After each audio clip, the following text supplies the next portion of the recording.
the reason I'm so interested in this space as well is how do you then use that infrastructure Mm-hmm. to do church in ways that you can't do it in person?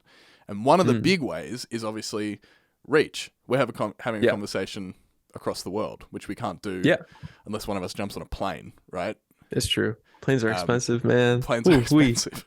Yeah, I'm flying over to Perth not long after recording this, which is in the same Nice. country that I live in, and it's so expensive. Yeah. Like it's almost cheaper to fly Oh, internationally to New Zealand. It's ridiculous. brutal. Um, but like how do we use online church not as a replacement for church, but Yeah. as an extension of church? And so Yeah. you mentioned the Minecraft thing. I'd love to hear more about like Yeah. what that looks like as So, an extension of okay. church. So I want, oh man, I'm excited to talk about this. So, part of this Click Church thing, like how it started was also I was like reaching out to different people who are doing online ministry in ways that aren't just like, it's not just a church service that gets live streamed. So there's this guy, he's out in the UK. His name's Rev Kev. He's very cool. I found him. I was just looking for like different churches that are online, and he has this Minecraft church.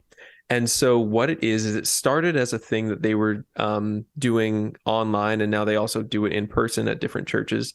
But it's a community where, like, it's not necessarily that a sermon is happening, but there's lessons that'll happen.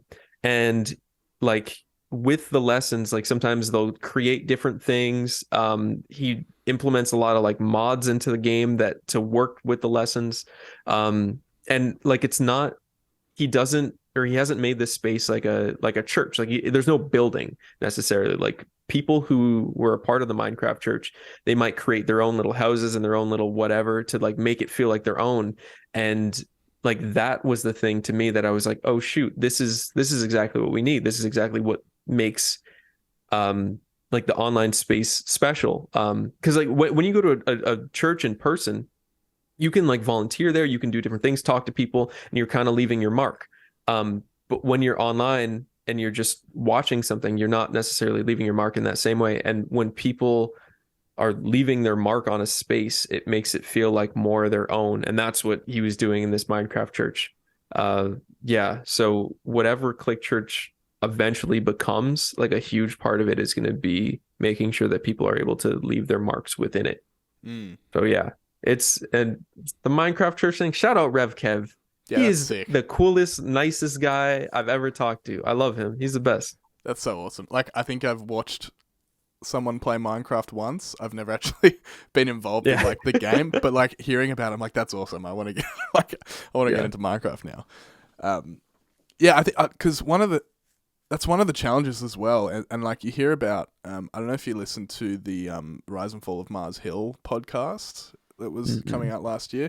It's basically Yeah. kind of like an investigative look at the rise and fall of this megachurch Yeah. in the US that started as a little church plant and grew to be this massive thing and ended up collapsing around this kind of personality cult almost of this one pastor. Mm. And one of the things they were saying is like as it was getting bigger and bigger and bigger, you got thousands of people in multiple different campuses watching this guy preach Yeah. remotely. Yeah. And then they go out to their lives and they say, oh, I'll say his name, it's no secret. Like, it's Mark Driscoll's my pastor. Yeah. And it's Yeah. like, have you ever met him? Oh, no, but I Yeah. listened to him talk. Well, you watched him on the screen and then you weren't actually able to, like, then you went, and there was never actually that person to Yeah. person connection. But that connection matters. That connection matters.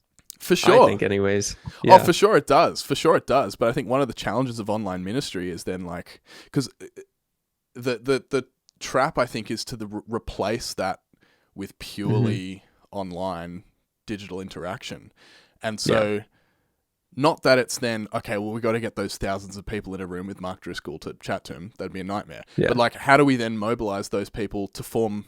And I'm sure that's what those churches were doing to then go into Yeah. their home groups and whatever, and person to person interact and Yeah. nut out those things together, as opposed to you watch the dude on the screen and then you go and live your life. Which, Yeah. like that in itself isn't a bad thing, but like, what next? What's the, Yeah, because exactly. we talk about discipleship all the time in the church. Like, discipleship can't happen between you and a screen, right? Yeah. Discipleship Yeah. is the next step after receiving content or learning or whatever, however you want to engage with that. Yeah. Yeah, Yeah. so Yeah. that's why I think That's that Minecraft idea is so cool, because that bakes in the interaction into the yeah. digital experience. That Yeah, was exactly it. Yeah. And I remember so yeah, talking to Rev Kev about it, like for a while there, it was sometimes it was younger kids involved. There was like a group for people who were like in their 20s. And I remember he was telling me about how part of the experience for some of the younger kids, like there was a kid who wasn't really interacting with the lessons and he was just kind of destroying stuff, because you can do that in Minecraft. You can just break whatever you want. yeah, But even in that destruction, uh, they would come back like weeks from then and like talk about the lesson, and Rev Kev is going into it thinking that like, oh, okay, yeah, this kid's just breaking things. He might not be getting anything out of it, but he was still remembering everything because he was like there. He was there and like still interacting with the world, doing it in his own way. But yeah, yeah, I think Yeah. there's definitely something to be said about that interaction piece. That's kind of crucial.